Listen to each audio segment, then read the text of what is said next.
downstream. It is not dying, it is not dying.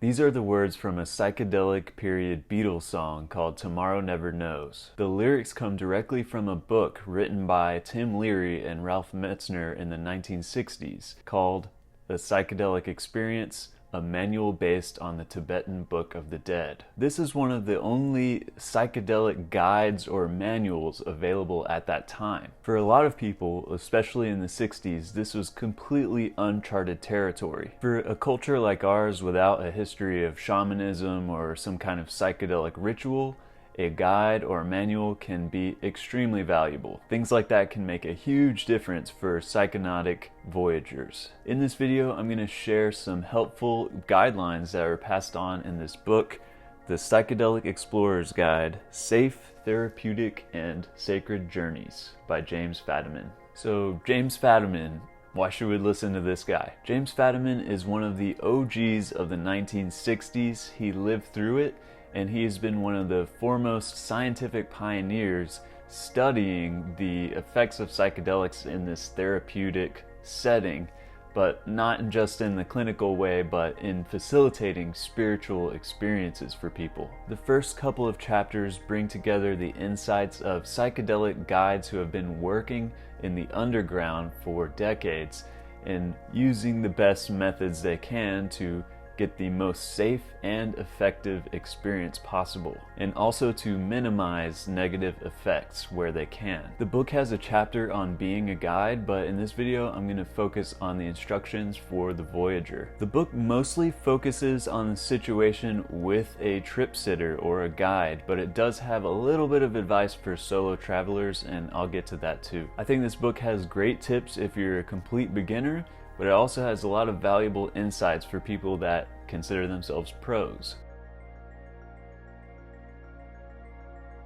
Sometimes a good psychedelic guide can be the difference between a bad trip and the greatest experience of your life. In fact, the greatest trip of my life started off pretty terrifying. I didn't know what I was getting myself into, and I had gone into the thing a little bit recklessly. My friend who was watching us and had experience with psychedelics was there to console me during the very scary come-up. And it was his compassionate guidance and presence that I feel launched me into the most beautiful, life-changing experience I've ever had. And this isn't to make it about solo tripping versus tripping with a guide. They all have their place, but we're gonna just focus on this today because that's what's in the book. So the first chapter of the book starts off with preparations that you and your guide need to make together. To establish the best possible experience, it says to keep these 6 factors in mind. The first one is set, the preparation and expectations of the voyager and guide. Setting, the surroundings, primarily physical, but also just the general atmosphere of the place that you're in. The substance/dose, what psychedelic are you taking and how much. The sitter and guide, the sitter being defined as a close friend or significant other who's there for you during the come down of your experience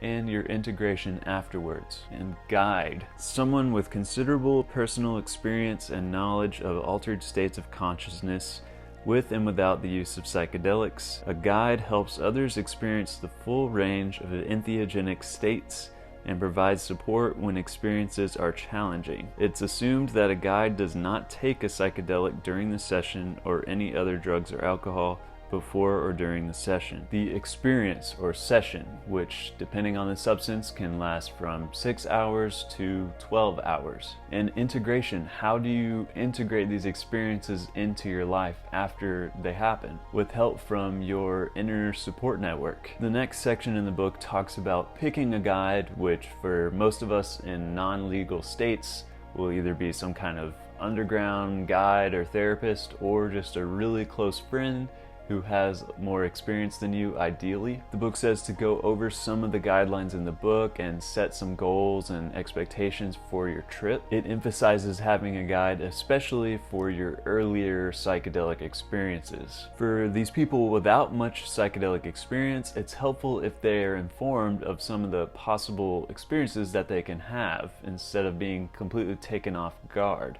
You know, like, I wish I had known that ego death was a thing before I thought I was actually dying. If a person knows that these things are at least possible, it helps the experience run more smoothly. It says if you feel uncomfortable or frightened, to always let your guide know. To maximize the usefulness of what you experience during your trip, write down your goals and your expectations and what you hope to achieve or what you hope to resolve. What you write about should be available to you during your trip and after. This is where it talks about something that a solo tripper can do. It says, some experienced guides have noted that a voyager can direct their own experience if they write down questions or goals, that these can serve as guideposts for your journeys, which if left on their own can really meander or loop, and having these questions or goals can kind of direct it and give you some kind of anchor into something sort of linear. But you also don't want to force it. You want to allow what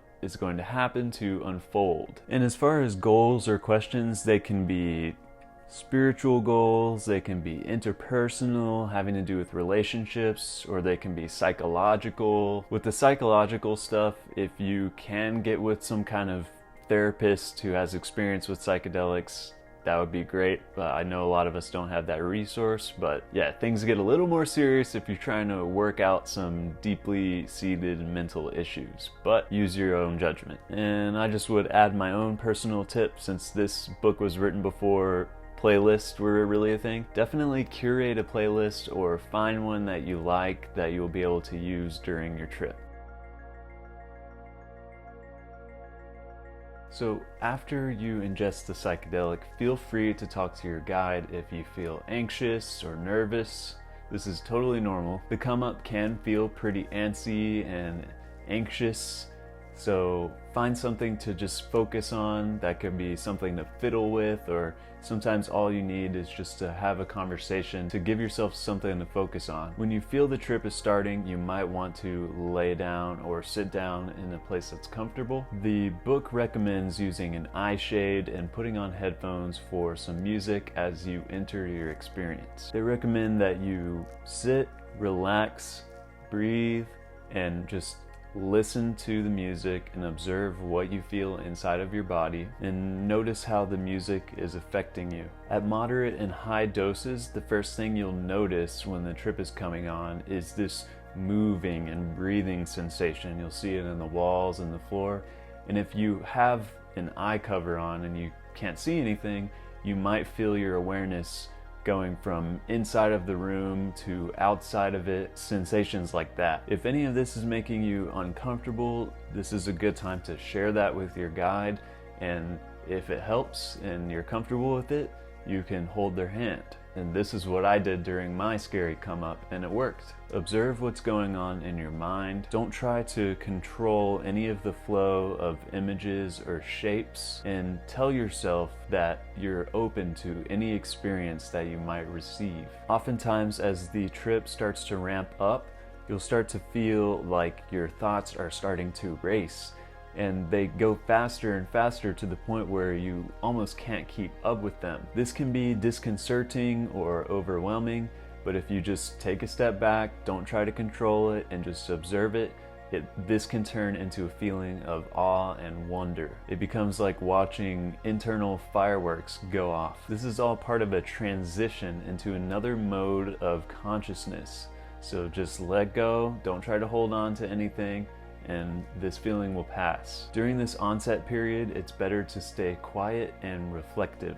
During a recreational trip, you might be talking with your friends and hanging out and starting to laugh and feel weird, but we're talking about creating the conditions for a mystical experience by turning inward. This is where you start to go on the journey wherever your mind will take you, and the intensity peaks after the end of the come up. For some people and some trips, this can come as an effortless flow state, but for others it can be very intense and disconcerting. You might be struggling to surrender to the experience, and this can manifest itself as different feelings like my arms melting, or I feel like I'm dying, or a super common one, you feel like you might be going crazy. This is the exact time to let go and not hold on to any of that stuff. Things like that are not going to serve you where you're going.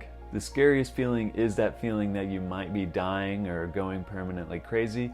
Let your guide know, because this is what they're here for. They're here for when you express that, they're the ones there to tell you that you're physically 100% safe. This is all going on in your mind, and that the guide will be there to help you if you need anything. And usually just hearing that or knowing that can have a huge calming effect and positively impact the direction of the trip from there. This is all lining up with my own experience that I had. This can be an absolute game changer for your trip. The plateau of the experience is usually where it stabilizes for a few hours, and you'll continue to explore your consciousness, which continues to unfold new dimensions moment by moment. You might choose to keep listening to the music or turn it off, but you still want to be turning inward into yourself. During the come down, you might want to have some light snacks, some water, or some fruit. This is a great time to go outside in nature if it's safe to do so. The perfect landing pad. That was magnificent. You might have some interesting picture books or poetry or artwork, anything that you can look at and marvel at in this state. This is where the book recommends having some kind of object to ponder. A couple of examples that they use were having like a blossoming rose or a mirror. They say this is also the time to visit your goals for the trip. So it's possible that with your intentions being set, that maybe even earlier in the trip, some of these goals came up, but if not, this would be the time that you can kind of control things a little bit more when you're coming down, and maybe whatever just happened to you will lead to some kind of insight about your question or goal. And here your trip comes to an end. This is the very first moment where the real integration begins. This process of integration can take a while depending on how much you integrate. The book recommends to take a few weeks before making any major life decisions, like you might have this epiphany that so-and-so is the person you're gonna marry, or something the opposite, you might divorce somebody. So don't do anything rash.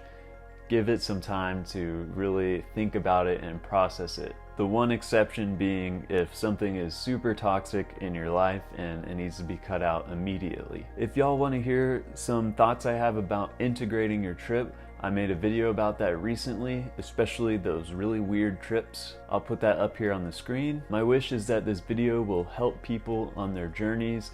I know that I'll be taking a lot of these considerations on my next journey. Thanks to the Psychedelic Pioneers and James Fadiman for the super helpful guides that will assist people in their healing and having the most profound and spiritual experiences on these mind-altering substances. That's it. Peace.